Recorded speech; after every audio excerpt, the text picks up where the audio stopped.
Welcome to the Thunderstock Show, a collection of valuable brainstorms to enhance your life, liberty, and pursuit of property.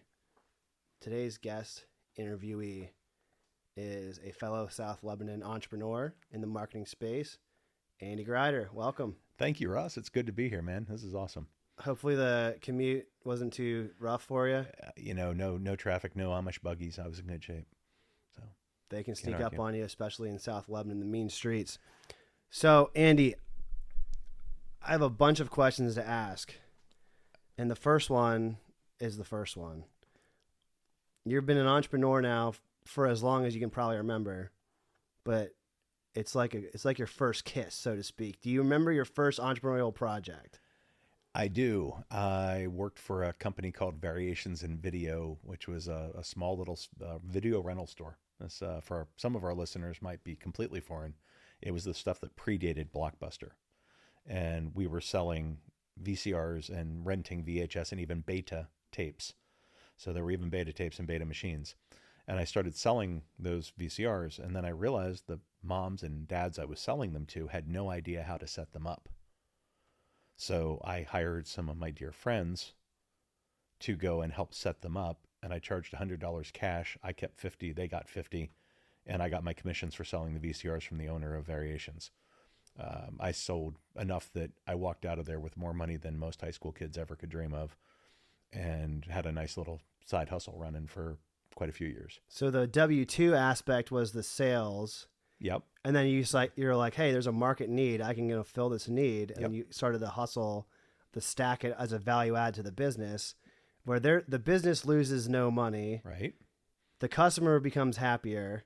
You and your team become more wealthy for doing stuff that's just the right thing to do. Yep. So it could be a win-win-win. It worked out really well, and that's kind of been a modus operandi ever since. Is if you're going to build something, build it so it's good for everyone. Mm-hmm. Make it win-win-win. So, yeah, absolutely.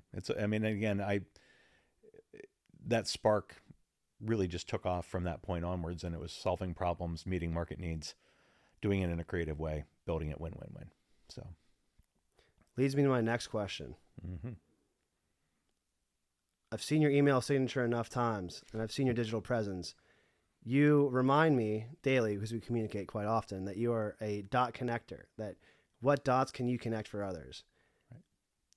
Can you tell me where that phrasing or that terminology and what that means to you and to listeners?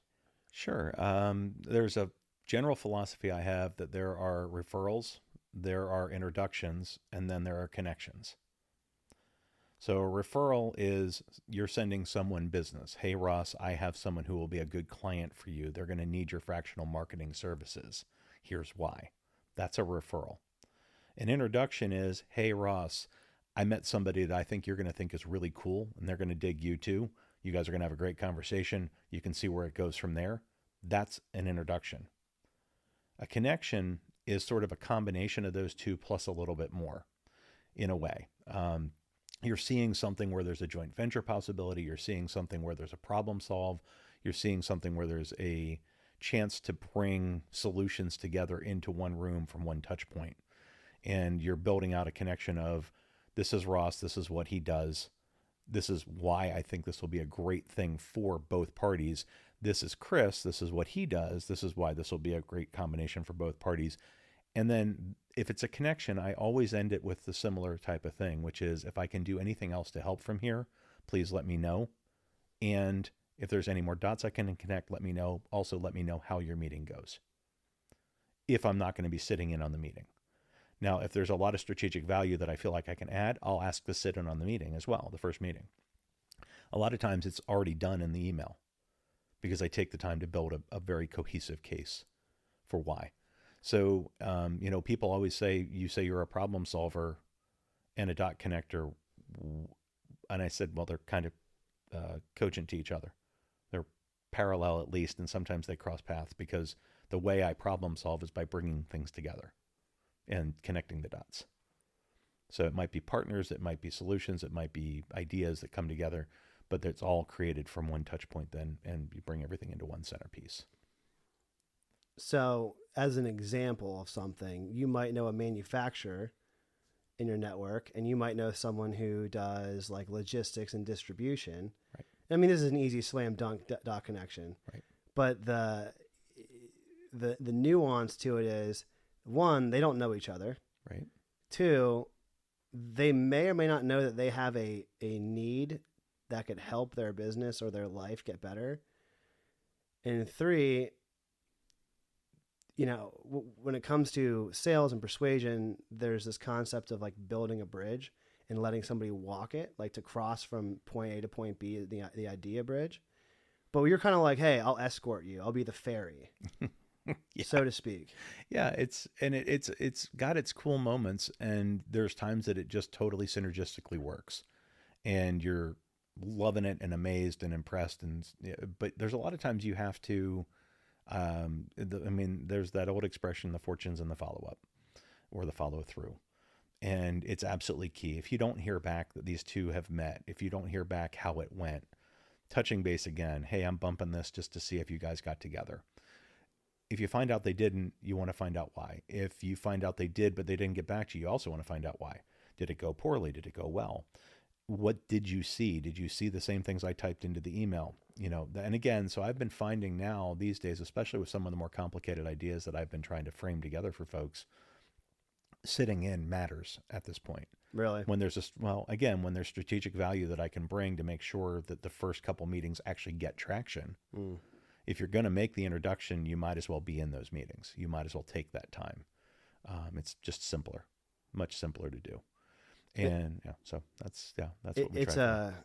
The one last thing I'll say that's different between dot connecting and traditional marketing, and definitely traditional marketing, but also sales. Marketing, a lot of the goals in marketing are to hit as many impressions, get as many clicks, website visitors, eyeballs on media, right? And in hopes that they have enough interaction, engagement, connection with what said media is, whatever the media could be, billboard, commercial, social media, whatever. And then the marketers are almost like, well, now I've got the eyeballs, I've got the attention. Yep. I told them what to do, and now it's up to sales or operations or fulfillment or whatever to capitalize. Right. And then where marketing butts heads with sales is like, hey, I've had either 40 cold calls and they're all dead leads and they're not warmed up, because they hung up on me, and what the heck am I even wasting my time talking to these people? Marketing, what are you doing? And they have that proverbial battle back and forth, the pointing fingers. And what you're kind of doing is sales and marketing in a way, but not only that, but it's like relationship building and networking. So your quote unquote close rate, but your chances of success are increased. It takes more time and effort. So you're really careful with the attempts that you make. Yeah, that's very accurate. But I'll throw in one other thing, is that when you go at it from the angle of connection, what you end up seeing an awful lot of the time is that you're in a meeting in a completely different space than you would have been otherwise. You're not there to sell. You're not there to market. You're not there to overly explain what you do, with like an agenda. That's what you're asked to do. Really what you're there to do is listen, ask questions, figure out how you can help and who that would factor into that. It's pretty routine that I come up with at least 3 or 4 people in a meeting, whether it's an initial meeting or in a subsequent meeting, that I'm saying, okay, these would be 3 really good people for you to know. One's more of a referral, one's more of a introduction, and the other 2 are really actually true connections. And I try to explain it that way to people, because I do think there's a critical difference. And it's kind of funny, you mentioned marketing and sales. Well, referrals are sales, and introductions are marketing, and connections are the combination of the two. So you were really spot on with that analysis. I mean, that's really what it boils down to. It also goes to speak that the traditional schools of, whether you get your marketing or your business, sales, whatever college degree, whether you follow sales coaches, like it's almost like they're selling you something because with this vocabulary list. Because when you look at like the brass tacks of like what's reality and you're trying to describe what it is that you do, it's like at different terms. Like the traditional terms don't really apply.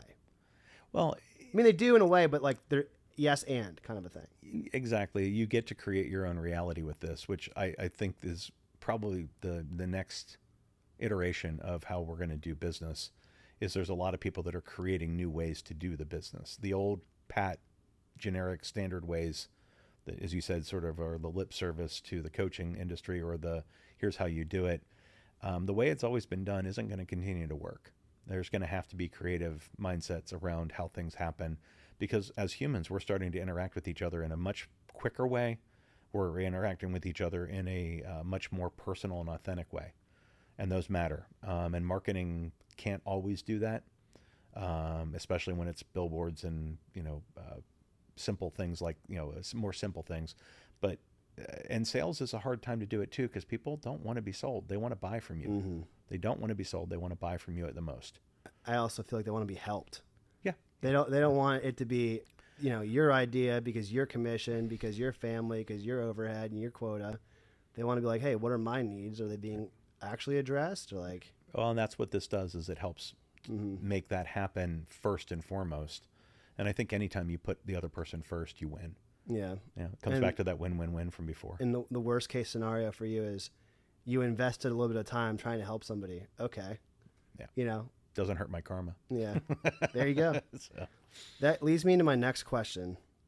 In your experience, what's one common mistake people make when they think about marketers and marketing? Well, so there's two questions there that I'm hearing. One is about marketers, one is about marketing. Let's focus on the marketing people first. I was going to say, I'll go marketing first in a general sense. It's fine. When they think about marketing, they do not think of it as an investment. They think of it as a cost line. Biggest mistake you can possibly make, because you have to understand that it is an investment. You have to understand that it takes time, that it's a commitment over time. It's not something that's going to turn the crank usually in 60, 90, 120 days in a formidable way.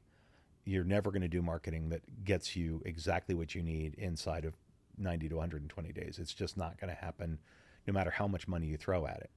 If you strategically invest it and you know that it's long term and you're building something that takes time to build, then you can bring all the different modalities together in the most effective way for your brand, your product, your need, and get it out to your customer. Plus, you can actually take the time to get the customer to get to know you, and you get to know the customer in a way that matters.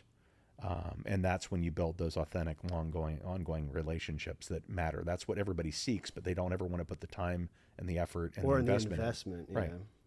So long-term investment versus, short-term cost. Right. Well, you can't use cost and marketing in the same sentence and be real about marketing.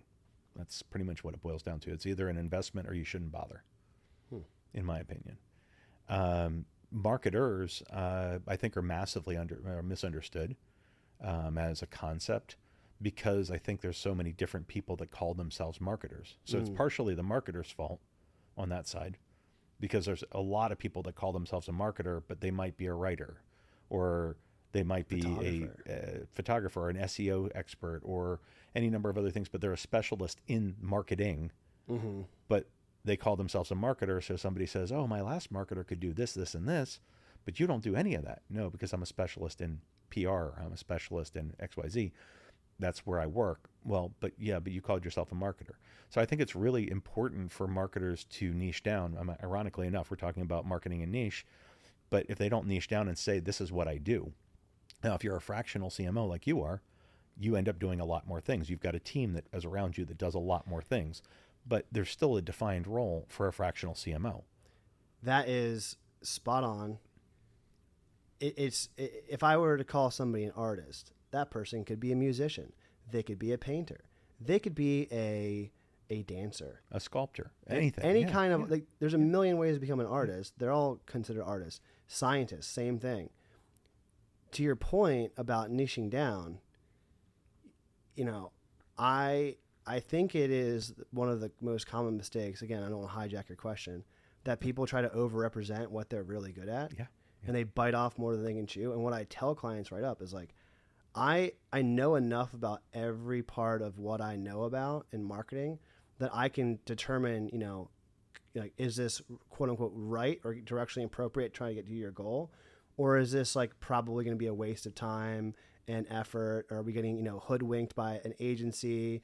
That kind of thing is where I specialize. But I mean, have I written blog posts? Sure. Am I the best person to do the job? No. Right. Same thing with everything down the line. So to your point, I 100% agree with your answer that marketers are misunderstood because people don't drill down and get specific on what that specific marketer is and or does. Well, and the funny part is, if you're a good marketer in general, the first thing you're going to tell your client is niche.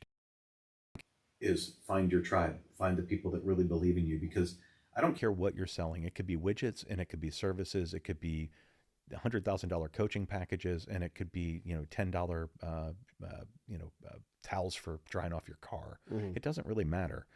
You have to figure out who it is that's going to be your audience, and sometimes that's 5% of the people. But if they're loyal to you and they're out there and they're coming and working with you, that's what matters.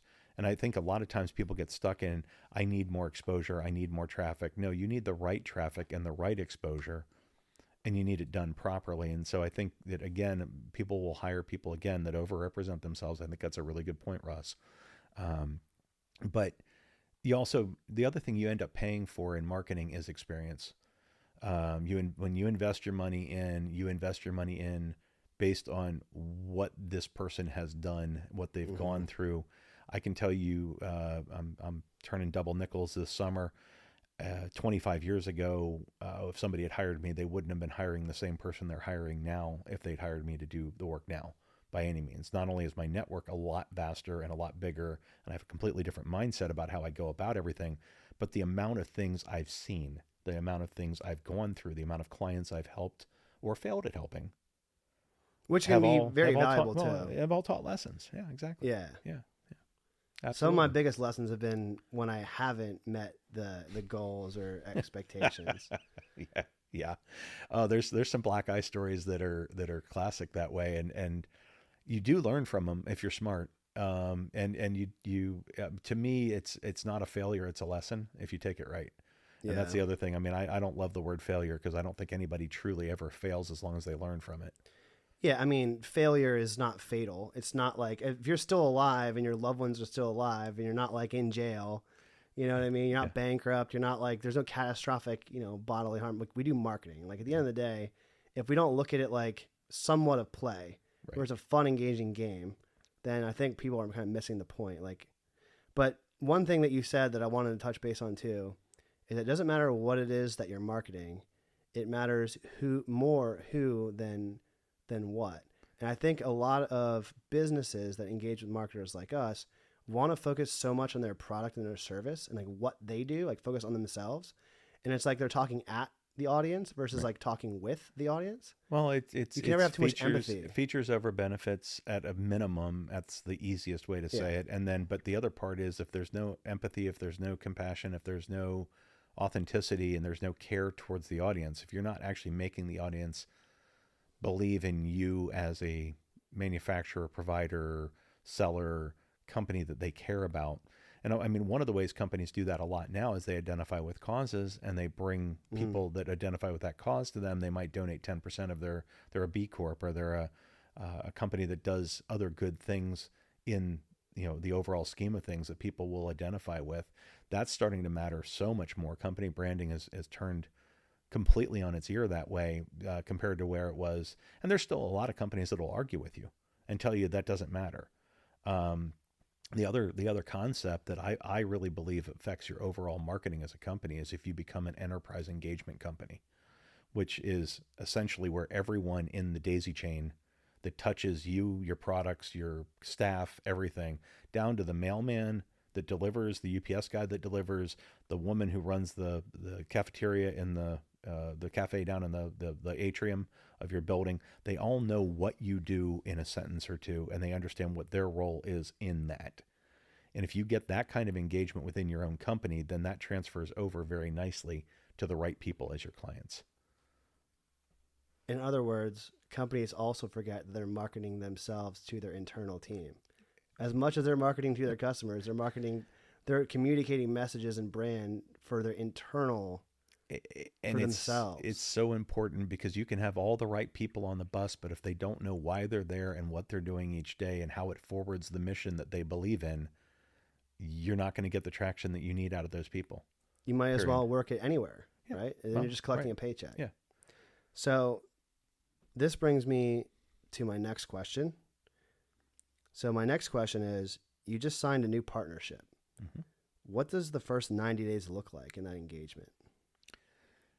So it's a little bit of a loaded question because it really depends on that partnership and what the partnership's set up to do. But in general, what we always are trying to do is benchmark an idea out for 90 days of this is where we'd like to be with whatever case it is. If it's a new hospital that we're working with, or if it's a new accountable care organization, ACO, we're working with, or a new doctor's office we're working with, we look at it practically and say, okay, by 90 days, these are the things that should be accomplished within this partnership, within this new client arrangement, whichever one it is. And then if we pilot things within those 90 days, usually the first 90 days are getting to the pilot, getting all the pieces in place to get to doing a pilot. The next 90 days after that would be the testing, tweaking, rerunning the pilot, testing, tweaking, rerunning the pilot for another 90 days. So 180 days in, we're able to do really good things at that point because now we have it delineated down. We understand what the quirks and the anomalies are within their system or within their process. And we can actually address each one of them as they go. Plus, they've seen this work now. So they're bought in internally, going back to that internal staff side of things. Probably the biggest issue any company that provides services, I think, faces is getting the internal team to believe that the external group that's coming in can do things that they can't do, or that they can do them in a way that they can't do them. And, you can show people pro formas and graphs and charts and, photographs and paragraphs on the back, the whole 9 yards. It doesn't matter until you can show them the proof in the pudding. I mean, in the end, they've got to see it work and then they buy in, and so I think that's pretty key. So is establishing, the pilot, which is like the go-to-market, the launch, 90 days. The next 90 days is we've refined it in this constant iterative cycle. And now we're starting to get, the return, the ROI of the investment. Right. But it's the expectation setting too. This is what it takes to work with us. Well, right. And it's also the mindset of people. Like we used to always say, we're looking for C-level executives in hospitals. And we recently refined that because what we realized is we're not really just looking for C-level executives. That's the right title. But it's not, it doesn't indicate further what the mindset is. And for there, then we say we look for the CEOs and CFOs that are tired of the status quo, who want to be change agents and want to make more than lip service attempts at changing this current paradigm in healthcare, or the current paradigm in wound care. Either way, they want to do something better for the patients, better for the doctors, better for the staff, better for the hospital, better for the bottom line. And again, win, win, win, win, win. So my next question is going back a little bit, reflecting.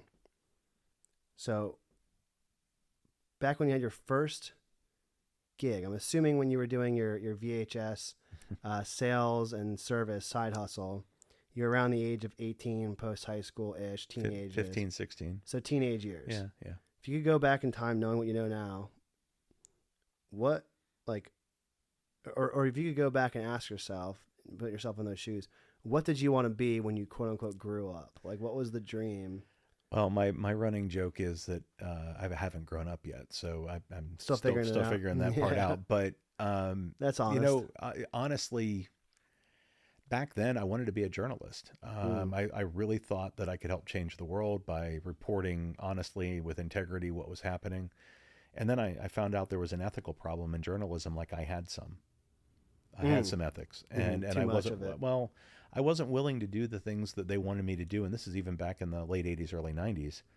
I wasn't willing to do the things they wanted done to represent how a story was going to be reported. How to spin something a certain angle, so to speak. Yeah, or to appease the ownership, or to appease a certain group that was involved in the story, or whatever else it was. And it was prevalent then. It's now paramount. It's not even prevalent. It's paramount. It's pretty much what drives, clicks and scaring people is what drives news. Rage bait. And so, I mean, I am overly happy that I got out of that world, but I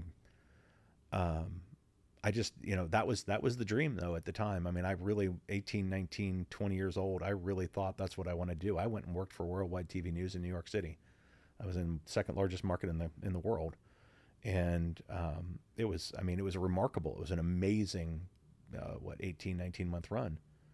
But man, I'll tell you, it really opened my eyes to that and a bunch of other experiences. Opened my eyes just a whole different way of how that all looked. And then that's when I actually moved into marketing, because I figured if I was going to get paid to spin something, I might as well get paid properly too. The money in journalism versus the money in marketing was... And be upfront about it. Yeah, exactly. Right? Be honest. Yeah, exactly. Have some integrity. Imagine that. So, yeah. So this leads me to my next question is, like, through your experience, doing journalism and your different entrepreneurial endeavors, if you could go back then, I'm not saying change anything, right? But I'm saying, like, what is think of like the younger, possibly more naive or, starry-eyed Andy that hasn't seen some shit. What wisdom would you impart? Slow down to go fast. If that lesson is something I had learned back then, I would be probably even further ahead than we are now, as a company and as a group. It's still something that my partner and I remind each other of every day, and he's going to be 74 soon. I mean, he and I both remind each other, slow down to go fast. It's an old John Wooden quote. Essentially, it's saying, in order to move quickly, make sure that you're doing it right first. Measure twice, cut once. Same sort of philosophy that you might have heard from your dad in the wood shop, right? Measure twice, cut once. Always make sure that things are in place, which is why we do what we mentioned earlier in the 90-day type things, is the assessments and the benchmarking and then the tweaking, testing, rerunning. It's the only real way to do things and get them right and make them fit each particular piece properly. It's also just, I think the one other thing that I would say is figure out not what's going to make you money, but figure out what moves your heart, what moves your soul, what actually really encapsulates what you want to do, and then figure out a way to make you money versus trying to reverse it or engineer it the other direction, because it doesn't, just making a lot of money is boring. You can do it, but you're not ever going to feel the fulfillment that you feel. And for some people, I guess that works. They're perfectly happy just making a shit ton of money. Me, I've always wanted to have a purpose for it. I've always wanted to, I always believe that if you go into it helping people and you make money, you're more likely to continue to help people past that point, versus all the people that say, I'm going to go make a lot of money and then I'm going to help people, because they sometimes forget after they've made a lot of money then to go help people. So, get stuck in the routine of just... I'll call it altruistic capitalism. That's how I look at it.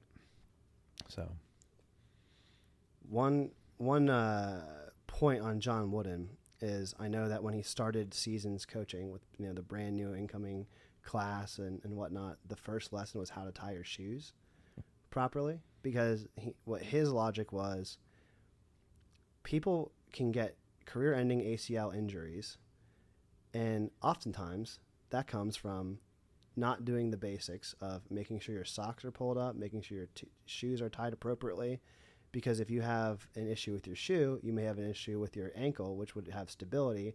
And if you have stability issues, which all comes from your shoelace, it potentially could lead from there. So it's like, as long as you have the foundation covered, you don't eliminate the ACL injuries, but like you drastically reduce the opportunity for bad things to happen. Right. So I think that goes along with your slow is smooth and the smooth is fast.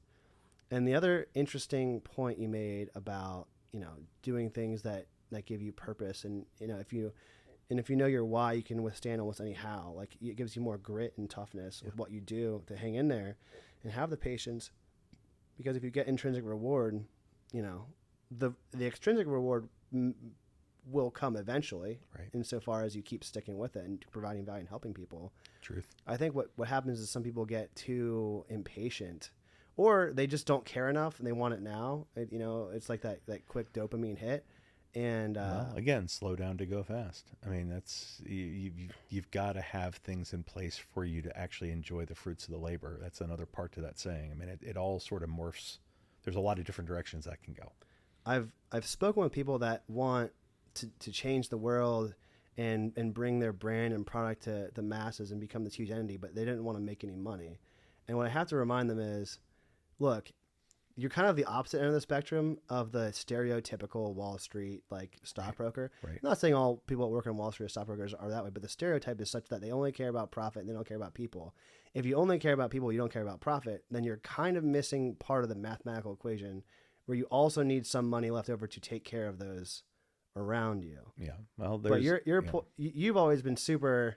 It's interesting, right? Because you're conscious of like you don't worry or question about the money to come. You're more concerned with the people, and the money does come as a result. Sure. Yeah. I mean, but you don't lose sight of it. Well, no, you can't. You're exactly right. I mean, what you said is spot on. But if you start with the focus being helping helping better their life, helping do something that increases their longevity in life, their happiness in life, something along those lines, you generally, unless you have a really bad business model, are going to end up appeasing enough people that you end up making money. And then you've got to be a good steward of that money, and you've also got to know where that money's going.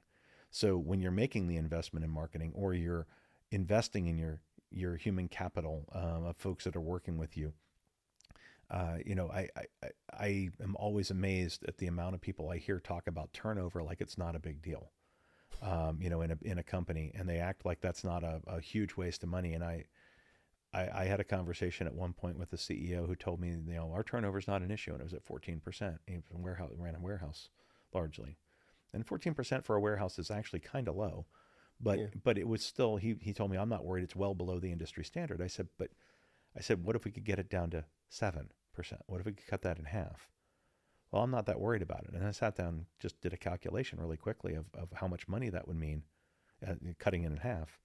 And I said to him, so apparently, $16 million a year is not a big deal to you. So if it isn't, do me a favor, last name spelled Greider, just write me a check for $16 million if it doesn't mean anything to you. I said, if it really doesn't, you don't care, just write me the check. That's fine. And changed his tune pretty quickly. Mm-hmm. So no, I mean, I love that. There's mathematical support to the logic. Yeah, there almost always is if you're using logic. So on the topic of using business as a vehicle to help people, right. You are a co-founder owner of Healthcare Evolution Group, HEG. Yep. And HEG helps other companies through partnerships, whether that's go to market, whether that's their just overall growth strategy. There's several ways you help people, and you have several brands, but one that's interesting, you mentioned wound care. HEG helps with wound care. That's my the statement. So tell me an overview of how you do it, what you do, and what it's all about. To be concise about it, Ross, so that we can keep people from falling asleep while I'm talking about this part, there's a really massive rise in the amount of diabetics in the country, bad results with venous leg ulcers being healed and not healed properly and not healed fully, with recurrence rates that are ridiculous, infection rates that are also ridiculous. And then there's a lot more adults going into assisted living and home care type of situations. Those lead to the pressure wounds and bed sores on that side of things. So CMS, the Center for Medicare and Medicaid Services, looked at all this and said, there's no way the hospitals, the outpatient centers, and the wound care centers that we have can handle the volume that's going to be coming.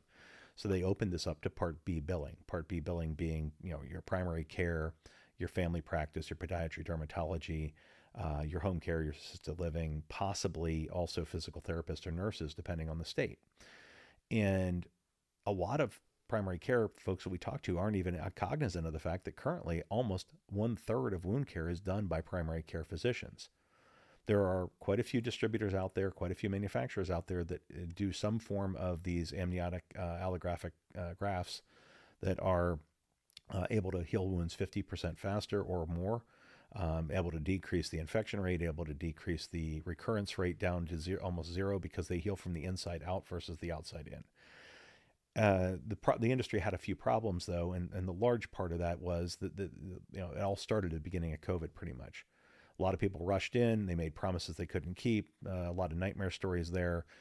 The founder of our partner, Superior, that does all this work, is somebody who's got a long 3 decades almost of experience at helping physicians become more profitable and more efficient. She looked at the whole wound care system and said, this is a very broken model right now. I can fix all of the problems in one touch point.